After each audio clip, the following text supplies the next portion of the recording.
মৌলভীবাজারের কুলাউড়া সীমান্তে আবারও প্রাণ গেল এক বাংলাদেশির। শুক্রবার বিকালে উপজেলার শরীফপুর ইউনিয়নের নিশ্চিন্তপুর সীমান্ত এলাকায় ভারতীয় সীমান্তরক্ষী বাহিনী বিএসএফ এর গুলিতে নিহত হন মুজিবুর রহমান নামে এক ব্যক্তি। স্থানীয় সূত্রে জানা গেছে, মনু নদীতে নামার পর তিনি ভারতীয় সীমানার দিকে চলে গেলে বিএসএফ তাকে লক্ষ্য করে গুলি চালায়। ঘটনাস্থলেই তার মৃত্যু হয় বলে ধারণা করা হচ্ছে। রাত পর্যন্ত তার মরদেহ কাঁটাতারের ওপারে ভারতীয় অংশে পড়েছিল।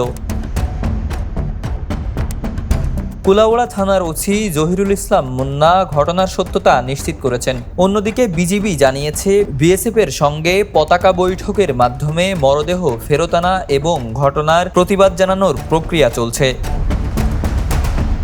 এ ঘটনায় সীমান্ত এলাকায় উদ্বেগ ও ক্ষোভ দেখা দিয়েছে। মানবাধিকার সংগঠনগুলোর তথ্যমতে সীমান্তে বাংলাদেশিদের প্রাণহানির ঘটনা এখনো বন্ধ হয়নি। প্রাণঘাতী অস্ত্র ব্যবহার না করার প্রতিশ্রুতি থাকলেও এমন মৃত্যুর ঘটনা নতুন করে প্রশ্ন তুলছে সীমান্তে মানবাধিকার ও নিরাপত্তা নিয়ে। Desk report, the news.